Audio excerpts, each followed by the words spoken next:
Hi welcome back to my another lectures. Last lecture हमने resonance के बारे में बात किया था, बट वहाँ पे due to some technical issue हमारा जो लेक्चर्स था वो थोड़ी समय के बाद क्या हो गया, डिस्टर्ब हो गया था और हम लोग वहीं से आज कंटिन्यू करेंगे। ठीक है, तो लास्ट लेक्चर हमने रेजोनेंस के बारे में बात किया था। ठीक है, तो सबसे पहले मैं कुछ थोड़ी पॉइंट समराइज़ कर देता हूँ। ठीक है, तो सबसे पहले समरी की बात करता हूँ, summary of last lecture. Sorry,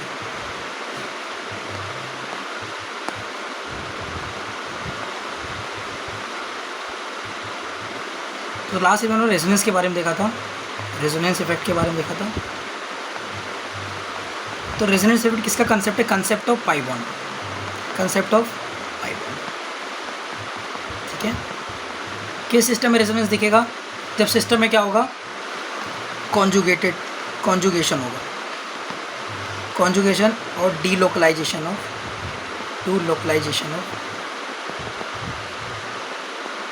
electrons take place.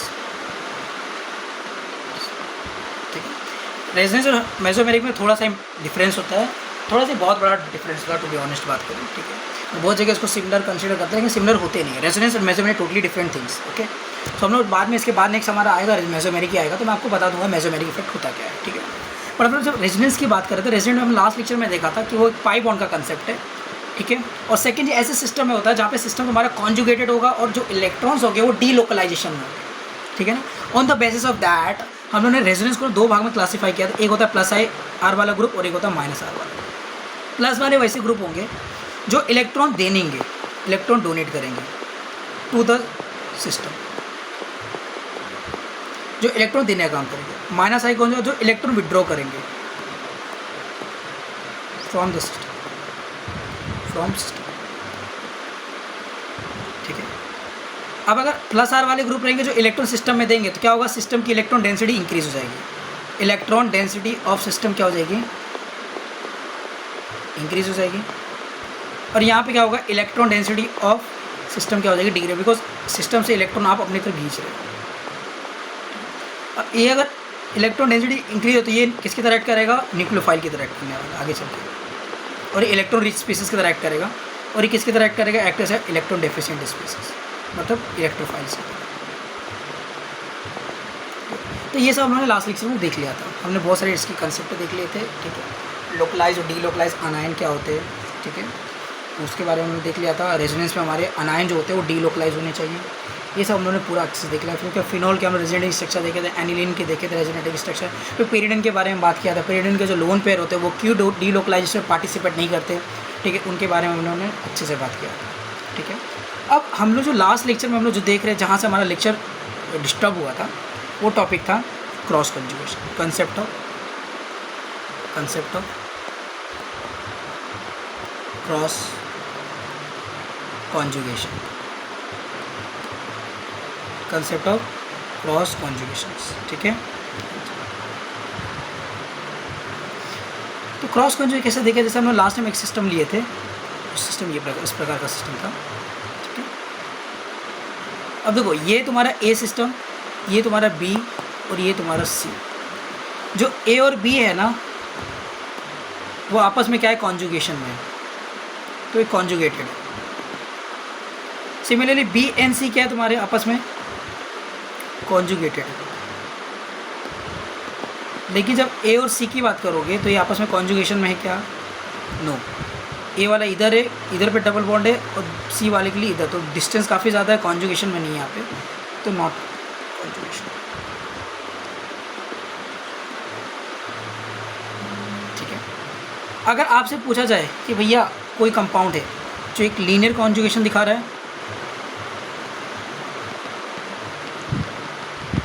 और एक क्रॉस कॉन्जुगेशन दिखा रहा है, तो कौन ज़्यादा स्टेबल होगा, तो हमेशा ज़्यादा लीनियर वाला ज़्यादा स्टेबल होता है, ऑलवेज नहीं। एग्जाम्पल में बात करता हूँ आपको, जैसे यहाँ पे मैंने एक एग्जांपल ले लिया, एक सिस्टम है, सिमिलरली जो हम लोगों ने अभी सिस्टम एक लिया था वो एक सिस्टम है। अब देखो ये तो लीनियर है, ये यहाँ से इलेक्ट्रॉन इधर जाएगा, इसके इलेक्ट्रॉन भैया इधर आएंगे, इसको और ये इलेक्ट्रॉन इसके इधर आ जाएगा। ठीक है, बट यहाँ पे क्या होगा, ये cross just because of cross conjugation, इसके जो लेंथ ऑफ कॉन्जुगेशन और एक्सटेंट ऑफ कॉन्जुगेशन वो कम है as compare to your linear conjugation. Linear conjugation में 1 2 3 4 5 6 टोटल 6 कार्बन के बीच में कॉन्जुगेशन हो रहा है, लेकिन जब क्रॉस की बात करो तो यहाँ पे 1 2 3 4 कार्बन के बीच में कॉन्जुगेशन हो रहा है। तो इसलिए अभी आपने सबसे पहला पॉइंट देखा था, जितना ज़्यादा कॉन्जुगेशन होगा उतना ज़्यादा जो स्ट्रक्चर होता है, ओरिजिनेटिंग स्ट्रक्चर उतना ज़्यादा स्टेबल होगा। तो यहाँ पे जस्ट बिकॉज लीनियर कॉन्जुगेशन, यहाँ पे 6 कार्बन के बीच में कॉन्जुगेशन हो रहा है, तो ये ज़्यादा स्टेबल हो जाएगा एज कम्पेयर टू और cross conjugation. Always remember this, always remember, ये बहुत ज़्यादा इंपॉर्टेंट टॉपिक है, ठीक है। अच्छा, बिकॉज आपको ये बहुत जगह काम आएगा। अभी जैसे दूसरा एग्जाम्पल लेता हूँ, ये एक मोइटी ले लिया मैंने CH3, ठीक है। सिमिलरली यहाँ पे मैंने एक और लगा दिया है। अब यहाँ पे इधर भी ऑक्सीजन के बाद लोन पेयर है और इधर पे भी है। यहाँ पे जो ऑक्सीजन है ना, ऑक्सीजन यहाँ पे कॉन्जुगेशन में इसके लोन पेयर पार्टिसिपेट करेंगे, कुछ इस ट्रे में करना होगा, और यहाँ पे 100% क्या होगा, कॉन्जुगेशन होगा, 100% कॉन्जुगेशन होगा इन लीनियर डायरेक्शन। लेकिन यहाँ पे क्या हो जाएगा, यहाँ पे जो लोन पेयर इधर पे भी पार्टिसिपेट कर सकता है और ये लोन पेयर इधर पे भी पार्टिसिपेट करता है। तो यहाँ पे क्या हो रहा है, 50% इधर हो रहा है और 50% इधर हो रहा है। मतलब यहाँ पे कौन सा कॉन्जुगेशन हो गया भैया, क्रॉस कॉन्जुगेशन हो गया। और just because of cross conjugation यहाँ पे एक्सटेंट ऑफ कॉन्जुगेशन कम हो जाएगा, इसलिए स्टेबिलिटी की बात करो, स्टेबिलिटी इसके साथ है, ठीक है। क्या हो जाएगी, स्टेबिलिटी इसके साथ है, ठीक है। जैसे हम लोग दूसरा एग्जांपल लेते हैं, दूसरा एग्जांपल लो, ठीक है, एक एग्जांपल लेते हैं।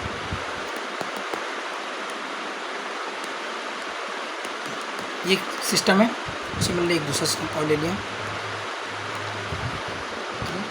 अब देखो ये सिस्टम ये, अब यहाँ पे ये जो देखोगे ना, ये इधर भी पार्टिसिपेट करता है, इधर भी पार्टिसिपेट करता है, यहाँ पे भी इधर भी पार्टिसिपेट, ये भी। तो इन दोनों में क्या है भैया, क्रॉस कॉन्जुगेशन। इन दोनों में क्या है तुम्हारा, क्रॉस कॉन्जुगेशन, ठीक है ना। इधर में भी क्रॉस कॉन्जुगेशन है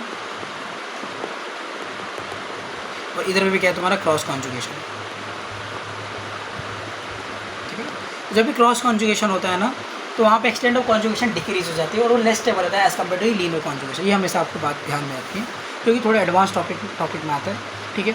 अब मैं ना कुछ एग्जांपल्स और करवाता हूँ जो कि आपको थोड़ा और जो आपकी काम की चीज़ है, ठीक है। जैसे एक एग्जांपल मैं लेता हूँ, बेंजीन रिंग लगा दिया और बेंजीन में बोरोन है, बोरोन पे 2 R ग्रुप। अब यहाँ पे आपसे पूछूंगा कि बताओ यहाँ पे ये रेजोनेंस इफेक्ट शो करेगा, तो answer is yes, because boron के पास क्या होता है, एम्प्टी पी ऑर्बिटल है, बोरोन है एम्प्टी पी ऑर्बिटल। और ये इस एम्प्टी पी ऑर्बिटल में क्या होगा, तुम्हारे इलेक्ट्रॉन क्या करेंगे, इस बेंजीन रिंग से इस एम्प्टी पी ऑर्बिटल में क्या करेंगे, यहाँ पे कॉन्जुगेट करेंगे, ठीक है ना। तो यहाँ पे अब ये उठता है कि जो Br2 ग्रुप है वो कौन सा इफेक्ट दिखा रहा है, यहाँ पे -R इफेक्ट दिखा रहा है। कौन सा इफेक्ट, -R इफेक्ट, ठीक है। तो -R कौन दिखा सकता है, जिसके पास कुछ स्पेसेस हो, जो इलेक्ट्रॉन डेफिशिएंट हो, कुछ जगह हो जिसका वैकेंट और वाइटल्स होने चाहिए, वो सारे -R इफेक्ट दिखाने हो। और जिसके बाद लोन पेयर और नेगेटिव चार्ज हो, ठीक है ना, वो सारे +R इफेक्ट दिखाएंगे, because they have the tendency to donate a pair of electrons, ठीक है। ये बात भी आपको ध्यान में रखनी है, ठीक है। तो ये कहानी होगी भाई तुम्हारी इस रेजोनेंस की, ठीक है। अब एक और केसेस है, जैसे अगर मैं बात करता हूँ,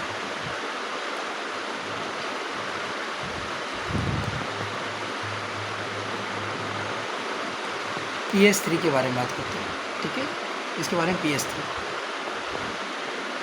ठीक, ये तुम लोगों के बारे में नाइट्रोजन फैमिली से है ना। तो आपको पता है भैया, ये तो कटायन स्पीसीज है, मतलब ये क्या करेगा, इलेक्ट्रॉन इसके ऑलरेडी डिफिशिएंट है, तो यहाँ पे अपने इलेक्ट्रॉन खींचेगा, मतलब ये -I इफेक्ट दिखाएगा, ठीक है। क्या दिखाएगा, -I इफेक्ट। अब क्वेश्चन ये उठता है, सिर्फ -I दिखाएगा कि और दिखाएगा। देखो, जब हम लोग P की फॉस्फोरस की बात करते हैं, तो फॉस्फोरस के पास क्या होता है, वेकेंट और एम्प्टी डी ऑर्बिटल होता है, वेकेंट डी ऑर्बिटल्स थे, वेकेंट डी ऑर्बिटल्स। सो ये जो वेकेंट डी ऑर्बिटल है, इसके बाद जगह है खाली, तो यहाँ से जो बेंजीन रिंग है, बेंजीन रिंग से इलेक्ट्रॉन इसके तरफ, इस फॉस्फोरस के वेकेंट डी ऑर्बिटल में क्या होगा, ट्रांसफ़र होगा, जिससे ये जो PS3 पॉजिटिव जो है ना, ये -R इफेक्ट भी शो करेगा, ठीक है। -R इफेक्ट भी क्या करेगा, शो करेगा, ठीक है। सिमिलरली इसी का कोई छोटा भाई मैं ले लेता हूँ, यहाँ पे मैं बेंजीन के ऊपर मैं NH3 पॉजिटिव लगा देता हूँ। अब क्या होगा, अब बताओ, नाइट्रोजन के पास कोई वैकेंट ऑर्बिटल है, no orbitals there, no vacant orbitals there. So यहाँ पे क्या होने वाला है, ये सी वाला ग्रुप सी -R इफेक्ट दिखाएगा, -I इफेक्ट दिखाएगा। क्या दिखाएगा, सी -I इफेक्ट दिखाएगा, बिकॉज यहाँ पे कोई भी रेजोनेंस इफेक्ट शो नहीं हो रहा है। क्यों नहीं हो रहा है, बिकॉज इसके पास नो वेकेंट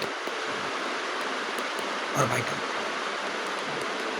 तो अगर इसको मैं ए बोलता हूँ इस कंपाउंड को और इसको बी बोलता हूँ, अगर आपसे पूछो इलेक्ट्रॉन डेंसिटी किस में ज़्यादा है, तो ऑब्वियसली इलेक्ट्रॉन जो डेंसिटी होगी वो ए में ज़्यादा होगी एज़ कम्पेयर टू बी में। अरे यस और नो? बिकॉज ए तो माइनस आई इफेक्ट दिखा रहा है, लेकिन बी माइनस आई सारे में माइनस आर भी दिखा रहा है। माइनस आर से क्या होगा, यहाँ के जो इस सिस्टम के जो इलेक्ट्रॉन्स है ना वो इस बाहर वाले फंक्शन ग्रुप में आएंगे, जिससे सिस्टम की इलेक्ट्रॉन डेंसिटी कम हो जाएगी। लेकिन यहाँ पे से माइनस आई इफेक्ट देगा, इतना इलेक्ट्रॉन अपनी तरफ नहीं खींच पाएगा, ठीक है, as compare to your resonance. तो इसलिए जो इलेक्ट्रॉन डेंसिटी का ऑर्डर होगा ना सबसे ज़्यादा ए में होगा, देन योर बी। तो ये छोटी मोटी चीज़ थी जो आपको ध्यान में रखनी है, ठीक है। अभी कुछ और एक डिफरेंट स्पेसेस है, तो ऐसे भी कुछ स्पेसेस होते हैं जो सेम टाइम पे माइनस आई भी दिखाते, माइनस आर भी दिखाते हैं, प्लस आर भी दिखाते हैं। जैसे एग्जांपल के तौर पे मैं बात करता हूँ,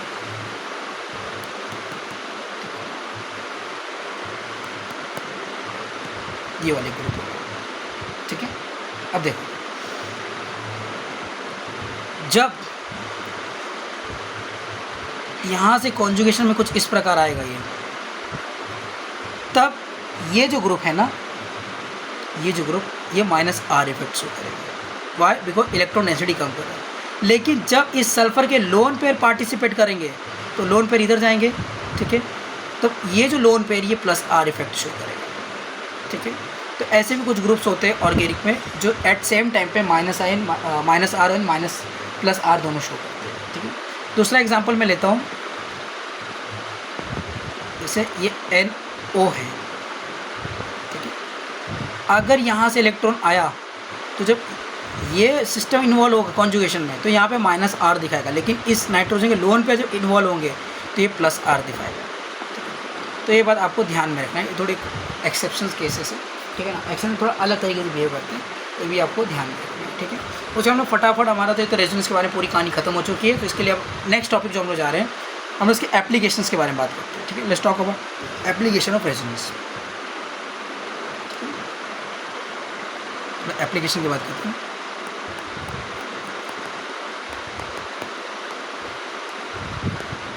रेजोनेंस,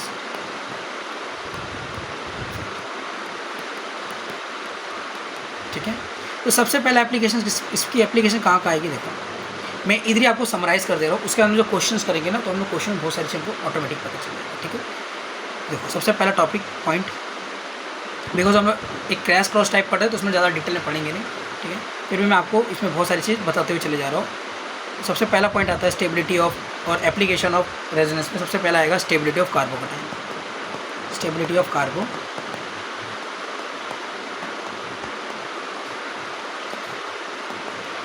वो directly proportional plus R group के और इन्वर्सली प्रोपोर्शनल माइनस आर, ठीक है। सेकेंड आपका आ जाएगा stability of carbon ion. Stability of कार्बो अनायन, ये डायरेक्टली प्रोपोर्शनल माइनस आर के और इन्वर्सली प्रोपोर्शनल होगा भैया प्लस आर के, ठीक।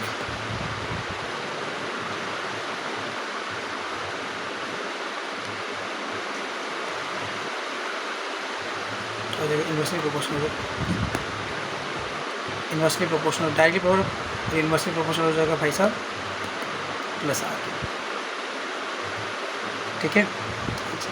और आपको पता है एसिडिटी भी क्या होती है, एसिडिटी डायरेक्टली प्रोपोर्शनल होती है माइनस आर। तो यहाँ पे एसिडिटी हो जाएगी माइनस आई, डायरेक्टली प्रोपोर्शनल होता है, ठीक है, और प्लस आई इन्वर्सली हो जाएगा, ठीक है। ये बात आपको ध्यान में रखना है, ठीक है। हाँ, और जब भी आप स्टेबिलिटी ऑफ कार्बोकटाइन देखोगे तो हमेशा याद रखोगे, एक ऑर्डर याद रखना, सबसे पहले आप रेजोनेंस देखोगे, देन हाइपर कॉन्जुगेशन देखोगे, देन इंडक्टिव देखोगे, ठीक है ना। अभी इसमें भी कैसे, इसमें सबसे पहले अगर कार्बोकटाइन की बात करो सबसे पहले प्लस आर देखोगे, देन प्लस एस देखोगे, देन प्लस आई देखोगे, देन नो इफेक्ट देखोगे, देन आप माइनस आई देखोगे, देन आप माइनस आर देखोगे, ठीक है। स्टेबिलिटी डिफाइन करते हो, ठीक है ना। तो कार्बोकटाइन की बात करोगे, ठीक है ना। लेकिन जब आप कार्बो अनायन की बात करो, किसकी बात करोगे, कार्बो अनायन की, किसकी बात करोगे आप, तो कार्बो अनायन की बात करोगे तो कार्बो अनायन में सबसे पहले आप माइनस आर देखोगे, देन माइनस आई देखोगे, देन कोई इफेक्ट नहीं देखोगे, देन प्लस आई देखोगे, देन प्लस एस देखोगे, एंड सबसे लास्ट में प्लस आर देखोगे। तो ये आपको सीक्वेंस आपको पता होना चाहिए, ठीक है।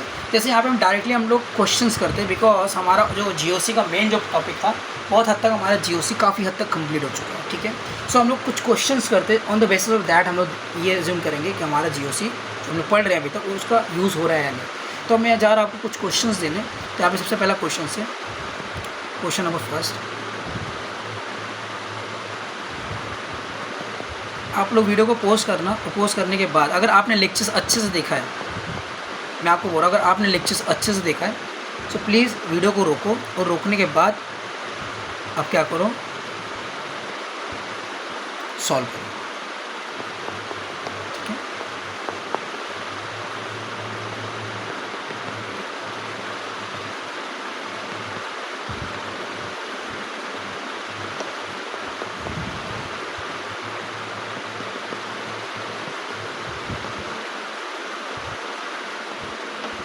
कि अब यहाँ पे थोड़े जो लेक्चर्स चलेंगे ना, अब कंसेप्ट वाली कहानी कम चलेगी, वो थोड़ा क्वेश्चंस करेंगे, बिकॉज बहुत हो गया हमारा कंसेप्ट। अब थोड़ा क्वेश्चंस पे जाएंगे ताकि हम लोग ऑर्गेनिक में आगे बढ़ें, ठीक है।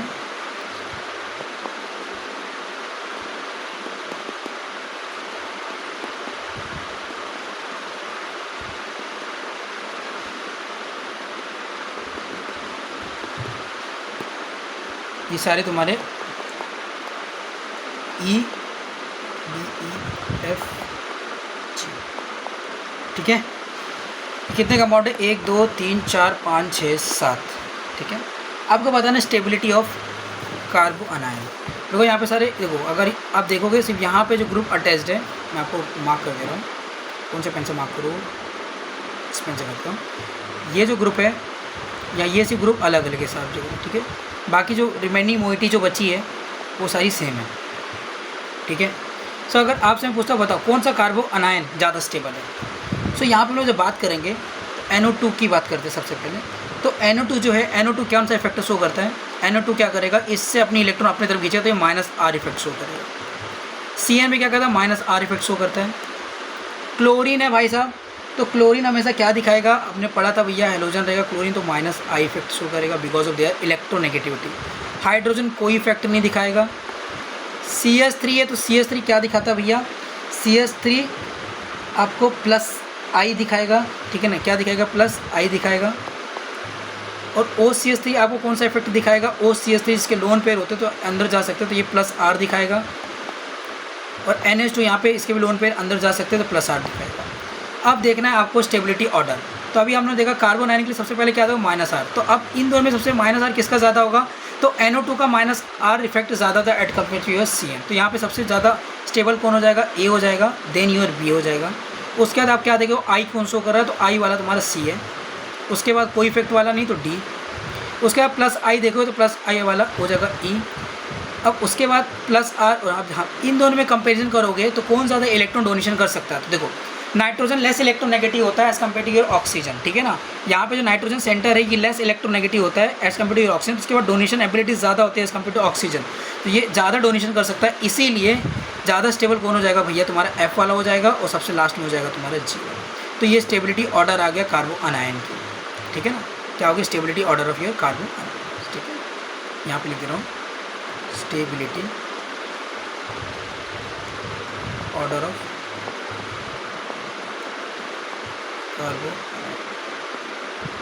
कार्बन है, ठीक है ना।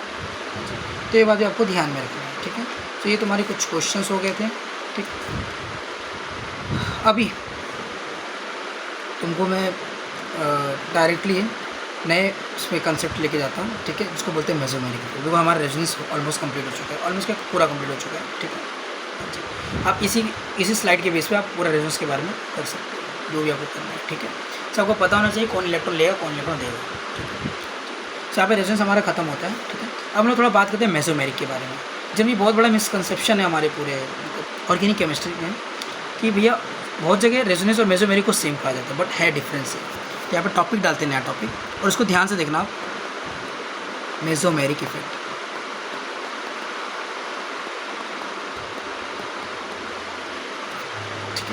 सबसे पहले रेजोनेंस की बात करते हैं मेसोमेरिक। तो मेसोमेरिक होता क्या है पता है आपको, जब इसका डेफिनेशन पहले लिख देता हूँ, व्हेन वर्डिंग पे ध्यान देना, व्हेन नॉन बॉन्डिंग कौन से? Non bonding electrons delocalise. कौन से इलेक्ट्रॉन भैया? Non bonding electron delocalise into empty खाली p और d orbital. that is known as mesomeric effect. उसको हम लोग क्या बोलते हैं भैया? Mesomeric effect. ठीक है, फॉर एग्जांपल हम लोग नाइट्रोजन सेंटर लेते हैं। ठीक है, नाइट्रोजन यहाँ पे कार्बोकटायन ड्रॉ करते हैं। क्या ड्रॉ करते हैं? कार्बोकटायन। अब कार्बोकटायन ही आपका, इस कार्बोकटायन के बाद वैकेंट p ऑर्बिटल होता है और नाइट्रोजन लोन पेयर है। ठीक है, तो ये लोन पेयर क्या करेगा? ये अपने लोन पेयर क्या होता है? नॉन बॉन्डेड होते हैं। तो ये जो नॉन बॉन्डेड है और ये क्या है? वैकेंट p ऑर्बिटल है, वैकेंट p ऑर्बिटल है। तो ये नॉन बॉन्डेड है, इस वैकेंट p ऑर्बिटल में क्या करता है? ट्रांसफर कर सकते हैं। यस, जैसे ट्रांसफर करेंगे तो यहाँ पे क्या हो जाएगा? n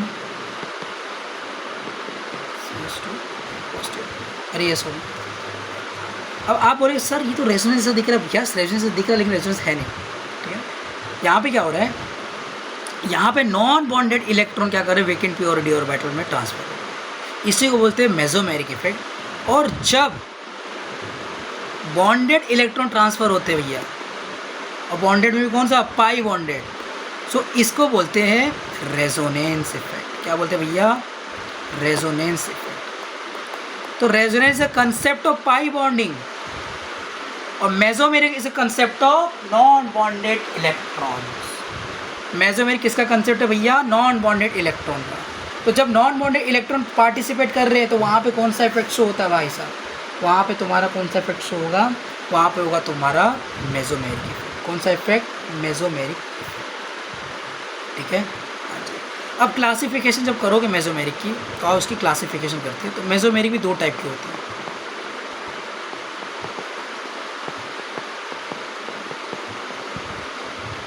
लेक्चर थोड़ा लेंदी हो रहे हैं। ठीक है, कोई बात नहीं, आप लोग इसको फटाफट कवर करो। ठीक है ना, 1-1 घंटे के मैक्सिमम लेक्चर से 1-1 घंटे में आपको बहुत सारी चीज़, और 9-10 घंटे में आपका GOC अच्छे से रिवाइज हो रहा है। ठीक है ना, तो आप 9-10 घंटा दोगे आपका GOC बहुत हद तक हो जाएगा, जो कि आपको आने वाले समय में हम लोग रिएक्शन मैकेनिज्म, इसके बाद हम लोग स्टार्ट करेंगे जहाँ तक reaction intermediate, then we will start our reaction mechanism. ठीक है ना, और रिएक्शन मैकेनिज्म के साथ हम स्टीरियो भी स्टार्ट कर देंगे। ठीक है, देन आफ्टर अब रिएजेंट चालू हो जाएगा, उसके बाद नेम रिएक्शन चालू हो जाएगा। ठीक है, उसका जो भी तुम्हारे पेंडिंग बचेंगे वो फटाफट खत्म हो जाएगा। ठीक है, तो उसके बाद नेक्स्ट चैप्टर हमारा जो होगा वो होगा रिएक्शन इंटरमीडिएट रिएक्शन मैकेनिज्म। हम लोग दोनों कंबाइन करेंगे। ठीक है, तो उसमें आप अच्छे से लेक्चर्स को अटेंड करो और जिस सीक्वेंस में पढ़ाया जा रहा है उसी सीक्वेंस में आपको लेक्चर्स देखने हैं। ठीक है, उस सीक्वेंस को छोड़ना नहीं है, तभी आपको ऑर्गेनिक पूरी समझ में आएगी। ठीक है ना, और हम लोग मैं बोल रहा हूँ आपको 31 दिसंबर तक हम लोग organic chemistry, JEE mains advance का सिलेबस एक क्रैश कोर्स में हम लोग ख़त्म कर देंगे। क्रैश कोर्स टाइप में हम लोग पूरा कंप्लीट रिवाइज करा देंगे। उसी में रिवाइज नहीं है, यहाँ पे हमको कंसेप्ट ही समझाया जा रहा है। ठीक है ना, तो ये बात आपको ध्यान में रखना। ठीक है, तो उसकी भी ऑर्गेनिक वीक है, जो भी सोचा ऑर्गेनिक से कुछ मैं उठा लूँ, कुछ कर लूँ ऑर्गेनिक से, तो आप इस लेक्चर्स को देखते रहो। साइड बाय साइड आप PYQ करो। ज़्यादा जोर आप किस पे दो भाई साहब? PYQ पे। सबसे ज़्यादा इंपॉर्टेंट इस समय PYQ करना, और PYQ आप जितने बार प्रैक्टिस करोगे उतना ज़्यादा बेटर है। ऐसा नहीं कि आपने PYQ कर लिया, मैं 1 मिनट आपसे टाइम ले रहा हूँ, थोड़ा सब्जेक्ट हट के जा रहा हूँ। अब PYQ को ऐसा मत करो PYQ को एक बार कर ले तो नो। PYQ को आप जितने बार करोगे, बिकॉज क्या होता है ना, 70% जो पेपर आता है ना वो हमेशा रिपीट होता है। उसके जो कंसेप्ट होते हैं ना रिपीट होते हैं हमेशा। 70% कंसेप्ट और हमेशा रिपीट होते हैं, 60 to 70% कंसेप्ट। ठीक है ना, और जेई मेंस और एडवांस क्वालिफाई करने के लिए आपको 70% मार्क्स स्कोर नहीं करने होते। ऑर्गेनिक जब मेंस की बात करोगे ना, तो मेंस में देखो तुम्हारे 25 क्वेश्चन तुम्हारे केमिस्ट्री से आते हैं, मैं लमसम बता रहा हूँ एक। ठीक है, 25 क्वेश्चन, 75 पूरे पेपर में रहते हैं। ठीक है, 25 तुम्हारे यहाँ, 25 में से ना आपको 11 से 13 क्वेश्चन आपको ऑर्गेनिक ही दिखेंगे। 11 से 13 क्वेश्चन ऑर्गेनिक ही दिखते हैं। सो आप अगर ऑर्गेनिक छोड़ के जा रहे हो तो आप केमिस्ट्री ऑलमोस्ट छोड़ के जा रहे हो, ठीक है। आप ऑर्गेनिक में जीओसी करके चले जाओ। अगर आपको केमिस्ट्री में मार्क्स स्कोर करना है जेई में, 2 मिनट से आपसे ले रहा हूँ बस, केमिस्ट्री में आपको जेई में मार्क्स स्कोर करना है। सो मैं कुछ चैप्टर बता रहा हूँ, वो चैप्टर तो आप करके चले जाओ, आपसे 4 से 5 क्वेश्चन ईजिली हो जाएंगे, फॉर श्योर हो जाएंगे। देखो सबसे पहला चैप्टर है केमिकल बॉन्डिंग, मक्खन चैप्टर है भाई, इससे अच्छा चैप्टर और इससे इजी चैप्टर कुछ नहीं है। केमिकल बॉन्डिंग करके चले जाओ, ठीक है ना। इनऑर्गेनिक भाई जिसको ही पढ़ना है, दूसरा भाई इनऑर्गेनिक पढ़ना है तो कोऑर्डिनेशन पढ़ के चले जाना, कोऑर्डिनेशन केमिस्ट्री पढ़ के चले जाना भाई। ये 2 चैप्टर्स ना भाई JEE मेंस एडवांस दोनों में अच्छे से क्वेश्चन आते हैं। ये चैप्टर इतने मस्त, इतने मक्खन चैप्टर है ना कि पूछो नहीं। इनऑर्गेनिक की बात करता हूँ, उसके बाद कुछ भी मत पढ़ो चलेगा, नहीं पढ़ो इनऑर्गेनिक चल जाएगा। उसके बाद अब ऑर्गेनिक में आता तो ऑर्गेनिक में आप जीओसी पढ़ के चले जाना भाई, जीओसी से आपको कुछ भी पूछ लेगा, एकदम मक्खन वाले क्वेश्चंस। उसके बाद केमिकल काइनेटिक कर जाना, फिजिकल से केमिकल काइनेटिक करके चले जाना भाई, 1-2 क्वेश्चन यहीं से आपको दिख जाएंगे, ठीक है। ये 4 चैप्टर आप करके जाते हो ना, तब भी आपको जेई मेंस में 4 से 6 क्वेश्चन आराम से मिल जाएंगे, आपको आराम से मिल जाएंगे, आराम से। इस 25 क्वेश्चन में से 4 से 6 क्वेश्चन मिनिमम की बात कर रहा हूँ, 4 तो मैंने कम बोल दिए, 4 से 6 क्वेश्चन आराम से दिख जाएंगे, ठीक है ना। और अगर ऑर्गेनिक अच्छे से पढ़ के गए तो भैया आपको 12-13 क्वेश्चन तो भाई पूछो, 13-14 क्वेश्चन आपको ऐसी ऑर्गेनिक पेपर ऐसा लगेगा कि सारे क्वेश्चन आपको दिख ही रहे, ठीक है। तो ये जो 4 चैप्टर है ना, जिसने भी केमिस्ट्री भाई पूरी तरीके से तुम लगी पड़ी है, इनको 4 से 4 मतलब उनको सिर्फ ज़्यादा कुछ नहीं, सिर्फ 5 से 6 क्वेश्चन को अच्छे से करके मतलब आने ही आने केमिस्ट्री से निकालने। तो ये 4 चैप्टर को ना देख के चले जाओ, और पेपर से जब आओगे ना तो बोलोगे यार 4 चैप्टर से क्वेश्चन आए थे, बहुत ईजी क्वेश्चन आए थे, बहुत ईजी क्वेश्चन। तो ये 4 चैप्टर करके चले जाओ, ज़्यादा टाइम नहीं लेते, चारों के चारों बहुत इंपॉर्टेंट है, बहुत ईजी चैप्टर है, ठीक है ना। जीओसी तो भैया आधार है ऑर्गेनिक की, केमिकल काइनेटिक तो भैया बच्चा कर लेता है, ठीक है ना। तो केमिकल काइनेटिक का न्यूमेरिकल अच्छे से करके जाना, ठीक है ना। और अगर एक और क्वेश्चन, अगर एक और चैप्टर डालना चाहते हो तो इलेक्ट्रोकेमिस्ट्री वाला डाल करके चले जाना, इलेक्ट्रोकेमिस्ट्री नर्स इक्वेशन करके चले जाना। वैसे तो इलेक्ट्रोकेमिस्ट्री पूरा करके छोटा चैप्टर है, 1, 2, 3, 4, 5, ये 5 चैप्टर कर लो भाई, आराम से आपके मोर देन 5 क्वेश्चन हो जाएंगे मेंस में, आराम से हो जाएंगे। मोर देन 5 खाने की बात नहीं है, मतलब ऐसा नहीं पेपर बहुत ईजी आता है। ये सिर्फ इसकी बात नहीं कर, एडवांस में भी इसमें से क्वेश्चन आते हैं, इसी की बात नहीं। एडवांस का सबसे जो हॉट टॉपिक है ना, एडवांस का hot topic chemical bonding, coordination, ये तो 2 टॉपिक से एडवांस क्वेश्चन भर के पूछता है भाई, अच्छे से पूछता है, ठीक है ना। एडवांस में हर पेपर में आपको 2 से टॉपिक से क्वेश्चन दिख जाएंगे। जीओसी तो भैया हर जगह ही रहती है, केमिकल काइनेटिक भी एडवांस में अच्छी दिख जाएगी क्वेश्चन। तो 4-5 कुछ चैप्टर लिखे ना, ये मेन से एडवांस दोनों के लिए बहुत ज़्यादा इंपॉर्टेंट है। और नीट वाले तुम लोग को सब बोल के, तुम लोग तो पूरा ही करके जाना, तुम लोग तो कुछ में छोड़ के जाओ, क्योंकि तुम लोग कहाँ से क्या पूछता है कुछ पता नहीं होता, पैटर्न रिपीट होते हैं, बट फिर भी तुम लोग पूरा पढ़ के जाओ, बिकॉज तुम्हारा कट ऑफ ज़्यादा होता है। लेकिन इनका कट ऑफ की बात करो तो इनका कट ऑफ जेई और मेंस एडवांस का कंसेप्ट कट ऑफ इतना ज़्यादा नहीं होता है, ठीक है। तो बात आपको ध्यान होता है, पैटर्न समझना पड़ेगा आपको। ये जो अभी टाइम है, अभी आपके पास 2 महीना है, 2 मंथ है, 2 मंथ में आपको सिलेक्टिव पढ़ना पड़ेगा, ठीक है। तो ये आप ध्यान में रखो, आपको सिलेक्टिव पढ़ना पड़ेगा अगर मेंस क्वालिफाई करना है। एक बार मेंस क्वालिफाई करो फिर एडवांस के लिए आप पेयर करते हो, लेकिन एडवांस के लिए आपको थोड़ा एडवांस स्टडी करना पड़ेगा, ठीक है।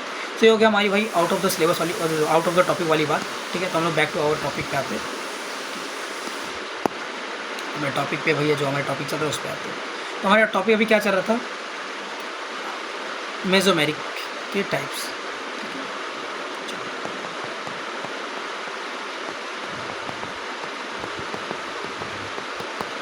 दो टाइप होते हैं, एक होता है तुम्हारा माइनस, पहले प्लस एम लेते हैं फिर अपन माइनस एम लेते हैं। प्लस एम कब होगा, जब यहाँ पे कोई सिस्टम होगा, ये सिस्टम में कोई फंक्शनल ग्रुप अपने नॉन बॉन्डेड इलेक्ट्रॉन देगा, तब ये फंक्शनल ग्रुप प्लस एम दिखाएगा, है ना। लेकिन जब फंक्शनल ग्रुप यहाँ पे अटैच्ड है, क्या है तुम्हारा फंक्शनल ग्रुप अटैच्ड है, सो ये फंक्शनल ग्रुप क्या करेगा, जब अपने मतलब जैसे यहाँ पे मैं बात करता हूँ, एग्जांपल तौर पे लेता हूँ, तो यहाँ पे आपको एग्जांपल समझाता हूँ। देखो ये ना, इसमें और रेजोनेंस में थोड़ा कन्फ्यूजन हो जाएगा, इस तरीके समझाऊँगा। यहाँ पे NH2 है और यहाँ पे CH2 है, इसके बाद लोन पेयर है। ये एक सिस्टम है भाई, ये क्या है, कार्बोकैटायन सिस्टम है। अब यहाँ से जब इस सिस्टम में इलेक्ट्रॉन गए तो यहाँ पे क्या हो गया, ये सिस्टम ने क्या किया, जिसके वैकेंट ऑर्बिटल थे, वैकेंट पी ऑर्बिटल थे, उसने इलेक्ट्रॉन को क्या किया, अट्रैक्ट किया अपने पास। सो इस समय ये NH2 जो था ये तुम्हारा प्लस सेम इफेक्ट शो करेगा, बिकॉज सिस्टम की इलेक्ट्रॉन डेंसिटी इंक्रीज कर रहा है, ठीक है। लेकिन यहाँ पे हम लोगों ने अगर एक ऐसा स्पेस ले लिया, कहीं यहाँ पे कार्बन आयन ले लिया, तो सामने सेम मोइटी है, ये भी कार्बोकैटायन है, इसके पास भैया वैकेंट डी ऑर्बिटल है।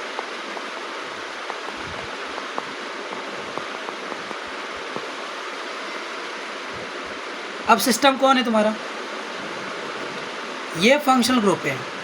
जैसे यहाँ पे बोला ना, फंक्शनल ग्रुप जब सिस्टम से इलेक्ट्रॉन ले ले, तो ये फंक्शनल ग्रुप है, ये तुम्हारा एक सिस्टम है, ये तुम्हारा क्या सिस्टम है, कार्बन आयन सिस्टम है।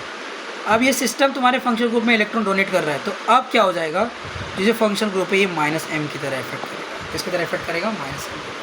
तो ये बात आपको ध्यान में रखना, कौन +m लिखाता है, कौन -m, ठीक है। अब एप्लीकेशंस की बात करते हैं, हम लोग ओवरऑल एप्लीकेशंस की बात करेंगे, ठीक है। तो देखो, अब एप्लीकेशन में जाने से पहले अब यहाँ से हमारा मेन GOC चालू रहता है, जो कि आपके लिए बहुत ही ज़्यादा इम्पोर्टेंट है, बहुत, मतलब इससे ज़्यादा कुछ इम्पोर्टेंट नहीं है, ठीक है। तो अब मेन एप्लीकेशन चालू होता है, जिसको हम लोग बोलते हैं मिसलेनियस एप्लीकेशंस, ठीक है ना। अब यहाँ चालू होता है application of electronic effect, application of electronic. अब तक जितना भी हम लोग ने पढ़ा उन सब का एप्लीकेशंस, ठीक है ना, ठीक है। ये बात आपको ध्यान में रखना है। सबसे पहला मैं आपको समराइज़ करता हूँ, स्टेबिलिटी ऑफ कार्बोकैटायन बताना है, तो stability of carbocation directly proportional +I से, +H से, +R से, +M से, ठीक है। इन्वर्सली प्रोपोर्शनल होता है -I से, -R से। स्टेबिलिटी ऑफ कार्बो आयन कैसे होगा,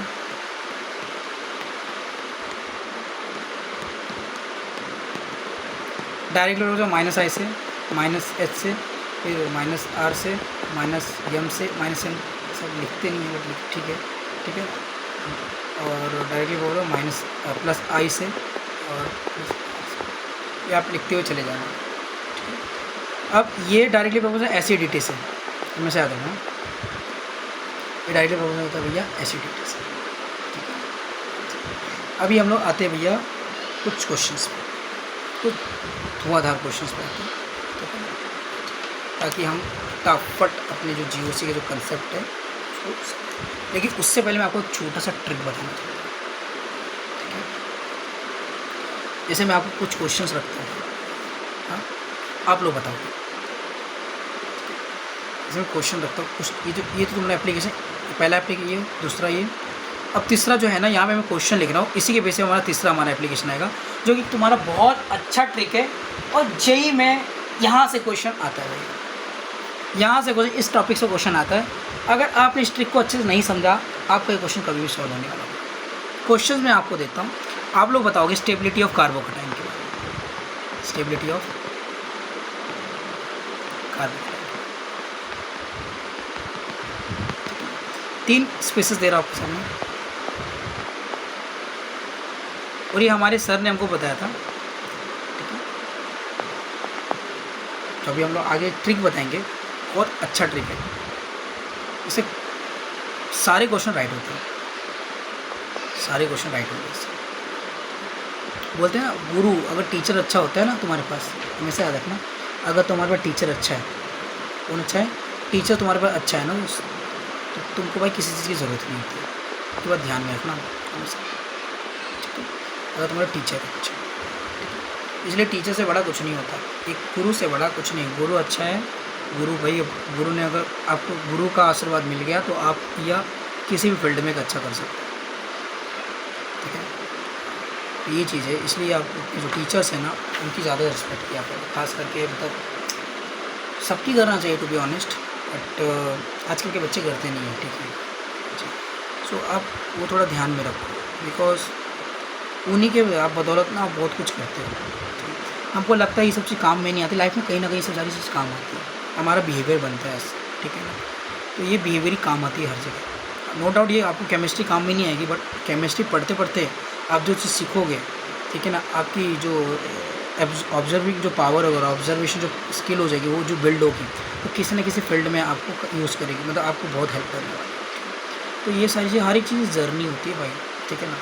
अब ये मत कभी भी मत सोचे कि इसका क्या यूज़ है, इसका क्या यूज़ है। अगर यू ऐसा करोगे तो कुछ नहीं कर पाओगे, ठीक है ना। बिना यूज़ से ऐसे ज़रूरी नहीं हर एक चीज़ की यूज़ होती है, या और सामने दिखे। कुछ यूज़ हर एक चीज़ की है, लेकिन कुछ दिखती नहीं है तुमको, लेकिन इम्पैक्ट डालती है, ठीक है। तो ये बात अपने दिमाग में, जहन में रखा करो, ठीक है। सो यहाँ पे मैं अगर आपको बेसिक क्वेश्चन पूछता हूँ कि tell me the stability of carbocation among this 3 compound. ये 3 कंपाउंड है, इसमें स्टेबिलिटी बताओ। सब बहुत सारे बच्चे आएंगे, सर बहुत ईजी है। कैसे? देखो सर, यहाँ पे कितने, ये तुम्हारा कार्बोकेटाइन है, टर्सरी कार्बोकेटाइन है। यहाँ पे 3 CH3 ग्रुप है, कितने 3, तो टोटल यहाँ पे क्या प्लस H इफेक्ट लग रहा है, ठीक है ना। कितने अल्फ़ा कार्बन है भैया? 3 पे कितने 9 अल्फ़ा हाइड्रोजन है, तो यहाँ पे प्लस H इफेक्ट दिख रहा है, रिएसोर में। अच्छा, यहाँ पे सर देखोगे तो यहाँ पे रेजोनेंस दिखा तो प्लस R दिख रहा है। और यहाँ से भैया सर यहाँ पे देखो, ये नॉन बॉन्डेड इलेक्ट्रॉन में जा रहा है, तो ये प्लस M दिख रहा है, रिएसोर में। तो आप सीधा क्या करोगे, हम लोगों ने बोला कार्बोकेटाइन देखने, तो सबसे पहले क्या देखोगे? R देखोगे, H देखोगे, R देखोगे, देन आप क्या देखोगे? क्या देखोगे आप? R देखोगे, देन आप H देखोगे, ठीक है। उसके बाद I देखोगे, है ना, यस और नो, ये आपने देखना है, ठीक है। एक्सपेक्टेड क्या है? अब यहाँ पे M भी, तो M सबसे पहले देखने वाले हो वैसे में। एक्सपेक्टेड क्या है तुम्हारा? एक्सपेक्टेड क्या है? एक्सपेक्टेड तुम्हारा C वाला ज़्यादा स्टेबल होगा इस ऑर्डर से, ये जो ऑर्डर है C ज़्यादा होगा। उसके बाद आप रेजोनेंस देखोगे तो रेजोनेंस B वाला होगा, और फिर उसके बाद आएगा हाइपर कॉन्जुगेशन प्लस H वाला, तो ये हो जाएगा A।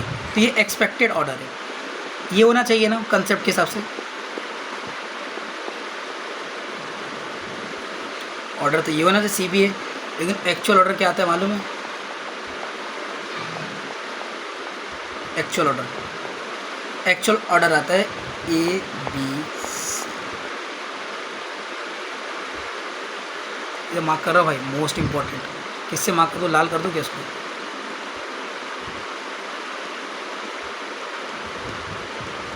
इधर वेरी IMP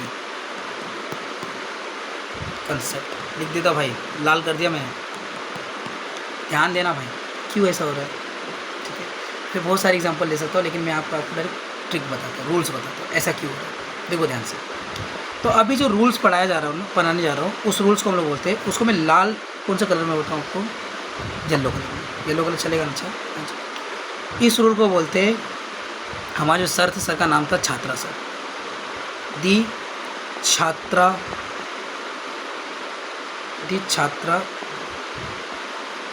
सर।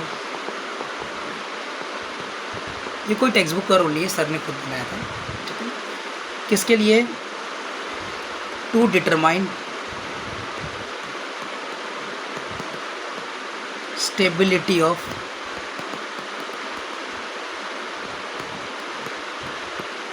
कार्बोकेटाइन। बहुत अच्छा पढ़ाते हैं ऑर्गेनिक केमिस्ट्री, ठीक है ना। छात्रा सर करके एक सर है, ठीक है। हमारा जब नेट गेट का हम लोग कर रहे थे, तो उस समय हमको इन्होंने बहुत सारे सब्जेक्ट पढ़ाए, जैसे पेरिसाइक्लिक बहुत अच्छा पढ़ाते हैं। एक्चुअली उनकी ऑर्गेनिक केमिस्ट्री पूरी बहुत तगड़ी है, बहुत अच्छा पढ़ाता है IIT दिल्ली से।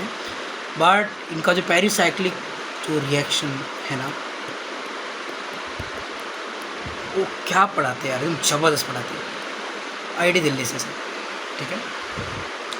एक्सपीरियंस फैकल्टी है, और काफ़ी इन्होंने काफ़ी सारे टीचर्स को बनाया है, और सारे टीचर्स JEE की बात नहीं कर रहा हूँ, गेट नेट लेवल को पढ़ाते हैं। JEE तो कुछ नहीं उनके सामने, ठीक है, उनको पढ़ाते हैं। तो वो जो टीचर पढ़ाते हैं, वो टीचर इनसे पढ़े हैं। इन्होंने एक रूल बनाया है जिससे हम लोग स्टेबिलिटी ऑफ कार्बोकेटाइन डिटरमाइन कर सकते हैं, और वो रूल क्या है? Rule number 1। भैया ये रूल मेरा नहीं है, ठीक है, और आई रिस्पेक्ट, और इस रूल का बहुत रिस्पेक्ट होना चाहिए, बिकॉज ये पहली बात, ये मेरी चीज़ नहीं है, ठीक है, ये सर ने बनाई है, ठीक है, और विद द ब्लेस ऑफ छात्रा सर हम सबको ये रूल के बारे में पता है, ठीक है, जिससे हम लोग कार्बोकटन की स्टेबिलिटी आराम से नहीं कर सकते किसी भी, चाहे कैसा भी कंपाउंड हो जाए। जनरली जो ट्रेंड होता है वहाँ से क्वेश्चन गलत हो, जिसको हम लोग एक्सेप्शन बोलते हैं, बट ये रूल के हिसाब से ना सारे एक्सेप्शन खत्म हो जाते हैं, ठीक है। देखो, सबसे पहला रूल है कि अगर कंपाउंड एक रेजोनेंस शो करेगा, अगर एक बार रेजोनेंस शो किया, सो एक बार रेजोनेंस वो 6 अल्फा हाइड्रोजन के बराबर होगा, रूल नंबर 1। रूल नंबर 2 आप लोग देखोगे मेसोमेरिक,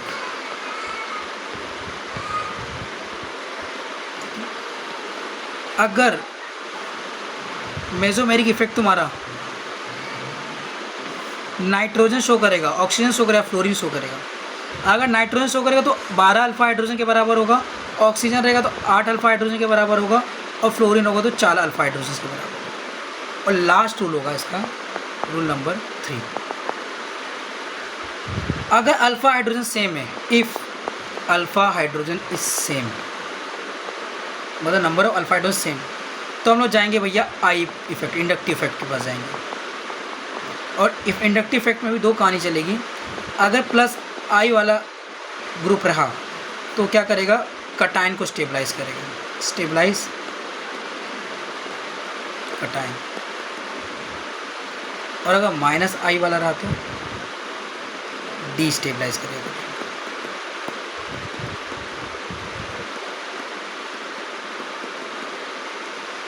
बहुत इंपॉर्टेंट टॉपिक है भाई, ठीक है। अब इसी रूल को हम लोग यूज़ करते हैं, इसी रूल को हम इस वाले कंपाउंड में यूज़ करते हैं, ठीक है।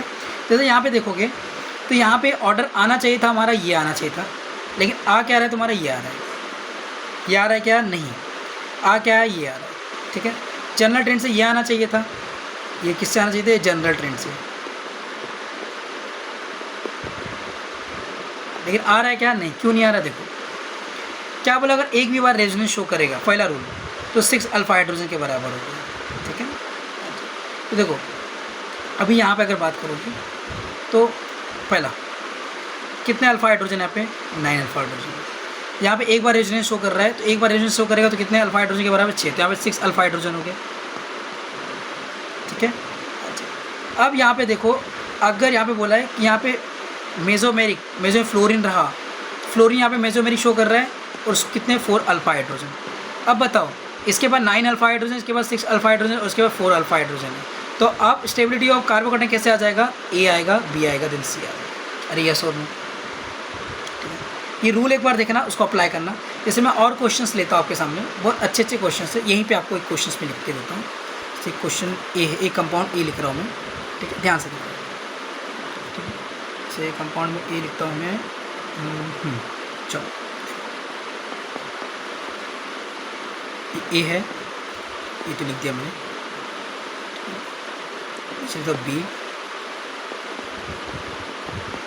फिर सी लिखता हूँ,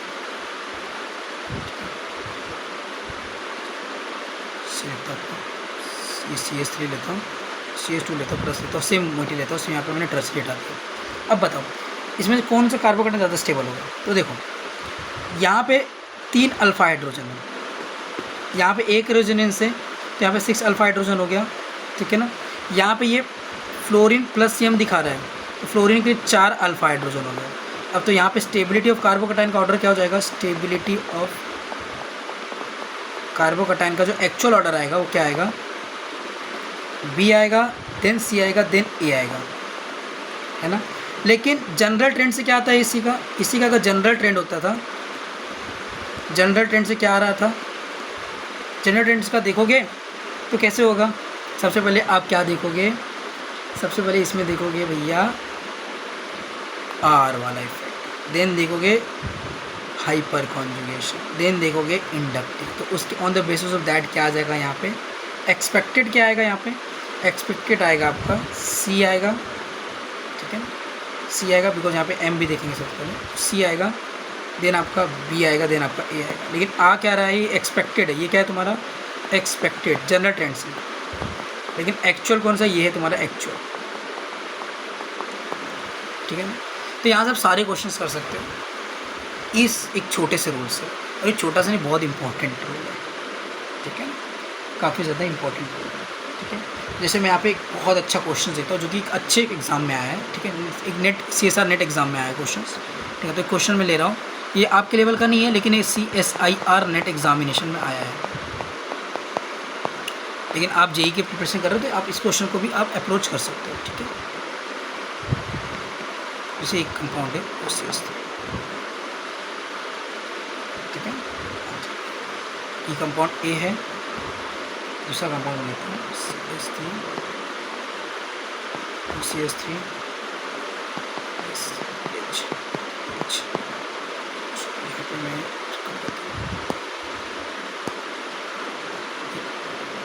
CS3 B last is your, तीनों कार्बोकैटायन है, ठीक है।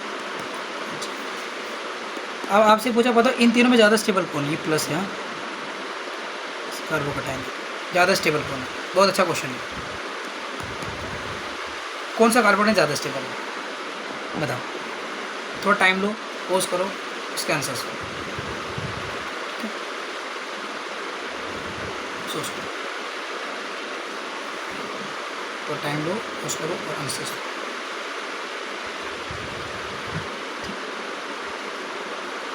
सोचो,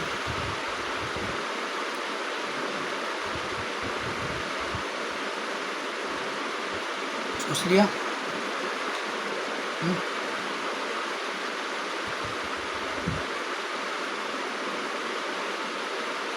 नथिंग हो गया,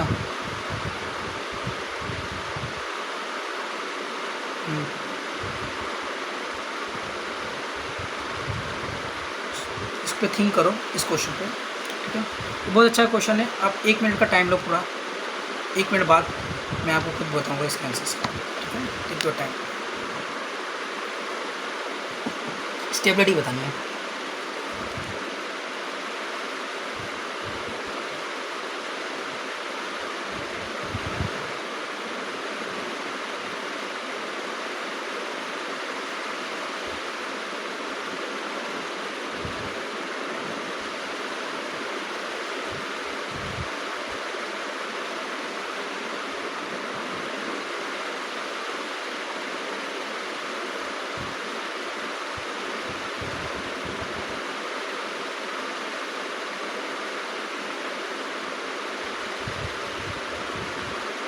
सोचो, ये क्वेश्चन आप सोचो, थिंक करो, ठीक है, और इसको आप होमवर्क में ले लो, इम्पोर्टेंट क्वेश्चन है, आप होमवर्क में ले लो इसको। नेक्स्ट लेक्चर में मैं आपको खुद में बता दूंगा और आप कमेंट सेक्शन में इसके आंसर्स डाल सकते हो, ठीक है ना। Please write answers in the comment,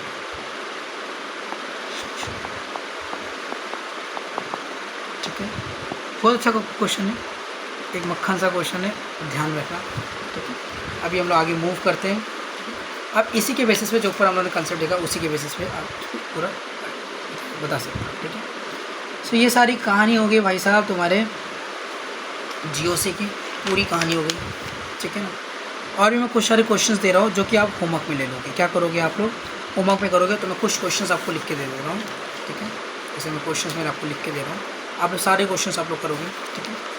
ये सारे होमवर्क क्वेश्चन है, होमवर्क क्वेश्चन, ठीक है। तो पहला क्वेश्चन है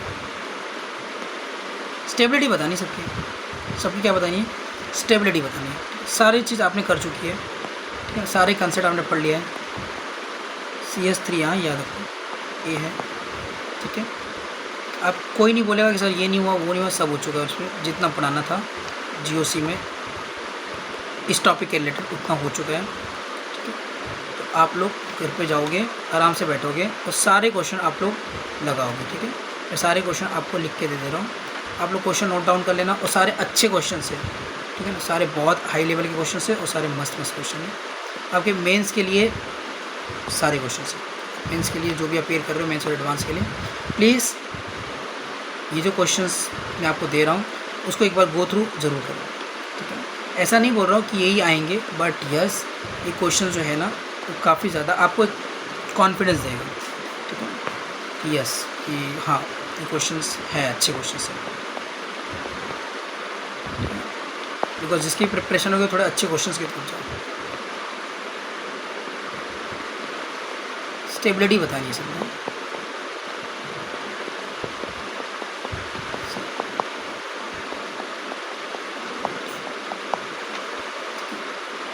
बस इसमें 10-15 क्वेश्चन दे देता हूँ मैं आपको, आप थोड़ा अच्छे से प्रिपरेशन करो अपनी जेई की।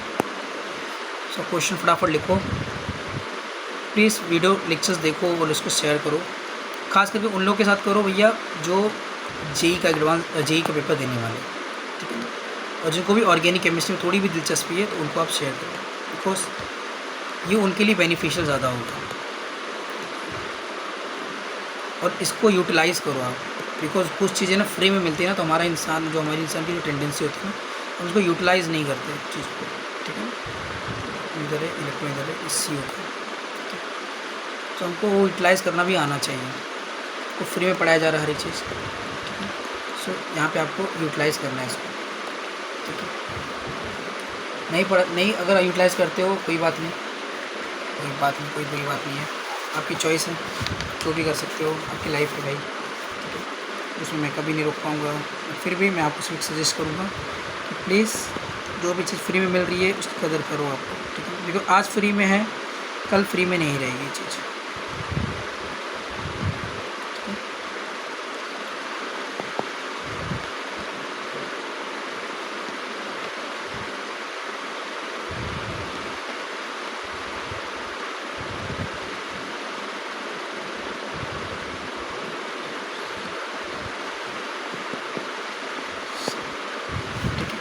ये कुछ क्वेश्चंस हैं, उसको आप ध्यान में रखना, ठीक है। और मैं कुछ क्वेश्चन दे देता हूँ आपको। अच्छा फिर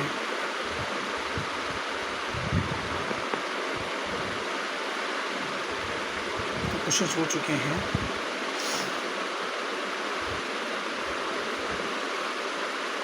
चलो क्वेश्चन दे देता हूँ।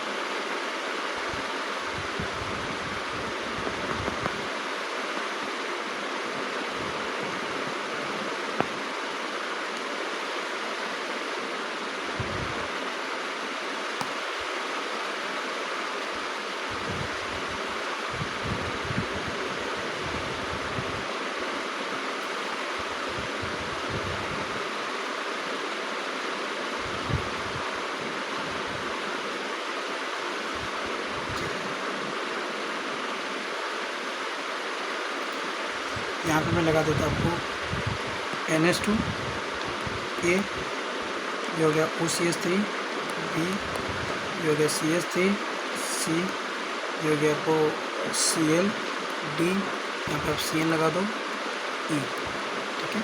इसके आप स्टेबिलिटी ऑर्डर डिफाइन करेंगे, ठीक है। सिमिलरली मैं आपको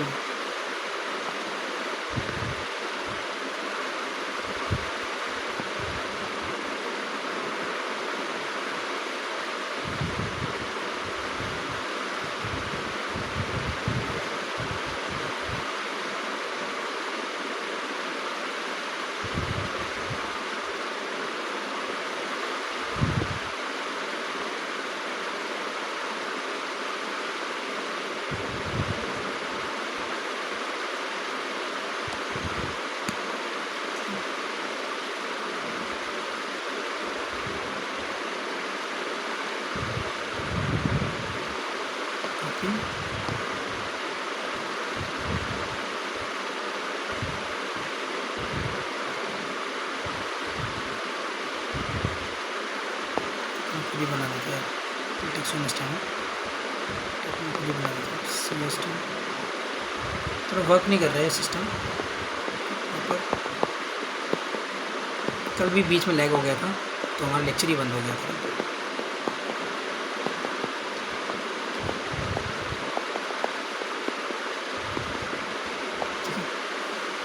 यहाँ पर CH3 डाल दिया, यहाँ पर CH3, यहाँ पर CH, CH2, CS, यहाँ पे C, CS3, CS3, CH3, यहाँ पे C,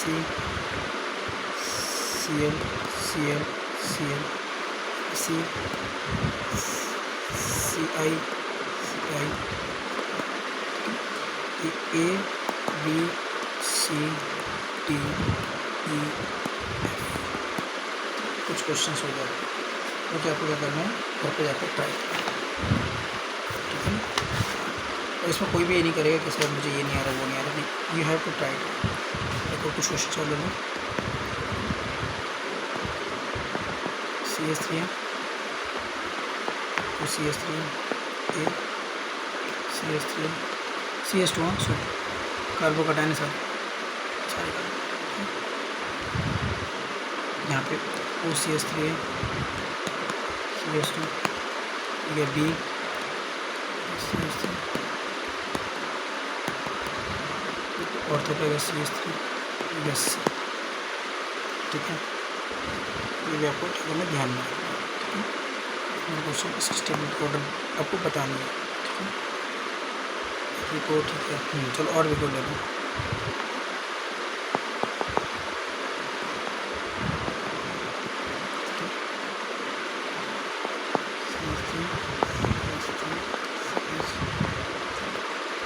ये ना पाएगा,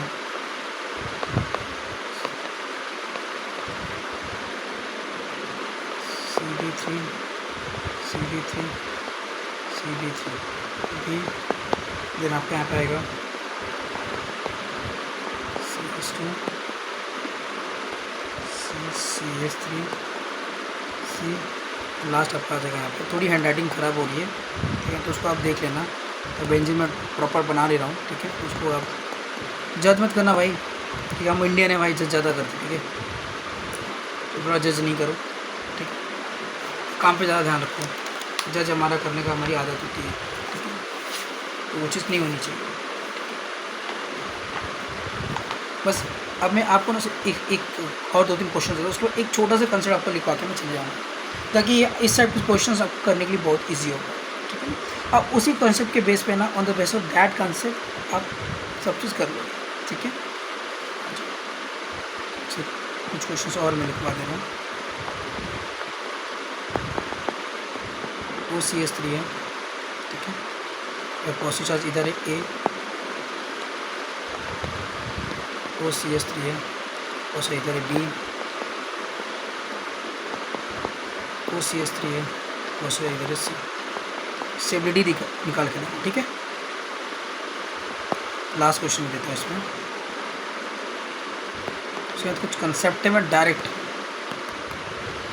ज़्यादा बकवास बातें नहीं करूँगा, डायरेक्ट मैं कंसेप्ट लिखवा के चले जाऊँगा। आप उस कंसेप्ट को छाप लेना, लिख लेना कहीं पे, ठीक है, और उसके बेस पे आप क्वेश्चन सॉल्व करोगे, आपके सारे क्वेश्चन ईजिली हो जाएंगे, ठीक है।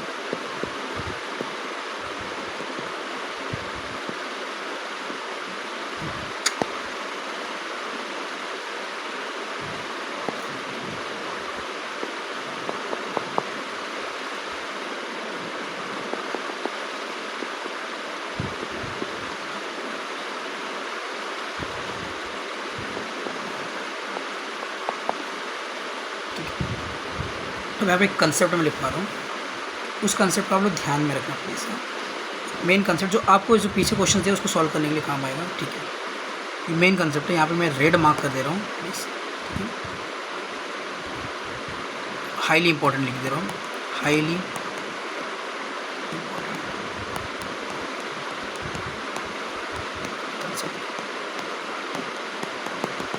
ठीक है। एक्सप्लेन कर रहा हूँ, जब भी तुम्हारा यहाँ से देखो प्लीज़, ये तुम्हारे बेंजीन है, यहाँ पे ग्रुप है, ग्रुप के एजेस में तुम्हारा पॉजिटिव चार्ज हो, ठीक है ना। ग्रुप के एजेस में क्या हो, तुम्हारा पॉजिटिव चार्ज हो, इसी ग्रुप के आपके एक तुम्हारा ऑर्थो पे और एक पैरा पे पॉजिटिव चार्ज है, ठीक है। तो यहाँ पे मैं बात करता हूँ, अगर remember one thing please,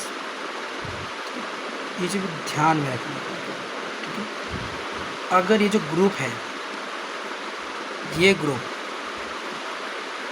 plus आई दिखाएगा तो ये स्टेबलाइज करेगा, और अगर यही ग्रुप तुम्हारा माइनस आई दिखाया तो डिस्टेबलाइज करेगा। सिमिलरली आप कार्बो अनायन में चले जाओगे, इधर पे कार्बन बना लिया, इधर पे कार्बन है,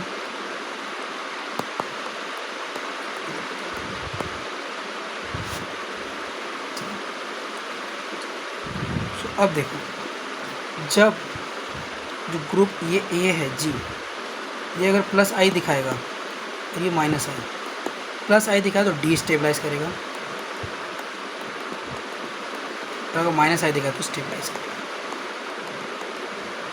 आपको ध्यान, ठीक है। और अगर आपको ना इसके बारे में डिटेल जानना है तो मेरी बहुत अच्छे डिटेल में जानना है, सो आपको मैं ना एक स्लाइड है वो मैं लिखवा दूँगा जल्दी, ठीक है। इससे आप ना जो आपकी एरोमेटिक कंपाउंड के जो रिएक्शंस होते हैं ना वो आपको समझ में पूरे आने लग जाएंगे, ठीक है ना। या फिर आप बोलोगे तो मैं आपको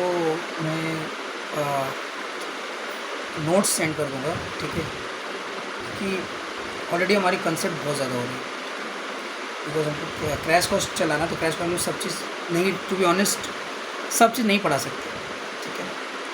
तो कुछ बहुत सारी चीज़ को हम लोग को रखनी होती है, और सब चीज़ नहीं पढ़ा सकते, ठीक है ना, क्रैश कोर्स में।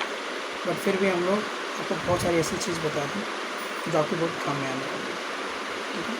तो जब भी हम लोग मैकेनिज्म पढ़ाएंगे ना, तो मैकेनिज्म में बेंजीन, उसके डेरिवेटिव्स में सारी रिएक्शंस में एक ही पेज में आपको करवा दें, एक ही पेज हमेशा, ठीक है। ये बात आप ध्यान में रखना। So this is all about today's lectures, ठीक है। सो हम लोग नेक्स्ट लेक्चर में मिलेंगे, ठीक है, कुछ नए कॉन्सेप्ट के साथ, ठीक है। और थोड़ी बहुत हम लोग कुछ टाइम बिताएंगे जीओसी के साथ अगले लेक्चर्स में। भी अगला लेक्चर्स हमारा लास्ट लेक्चर्स होगा, लास्ट या सेकंड लास्ट होगा मैक्सिमम। उसके बाद हम लोग स्टार्ट करेंगे अपना next chapter which is not a reaction intermediate reaction mechanism, okay. So thank you for attending my lectures, ठीक है। Thank you so much, thank you for attending my lectures, ठीक है, @CamTech एडोकेयर, और इसको शेयर्स करो, ठीक है ना। जितना ज़्यादा शेयर करोगे उतना ज़्यादा बेनिफिट होगा स्टूडेंट को भी और हमको भी, ठीक है ना। सो आप कनेक्टेड रहो, ठीक है, और पढ़ते रहो और नोट्स बनाते रहो, और मैंने बहुत इंपॉर्टेंट कि PYQ करते रहो भाई साहब, PYQ पे ज़्यादा ध्यान दो, ठीक है ना। तो this is all about resonance. Thank you, we will meet in next lecture, bye.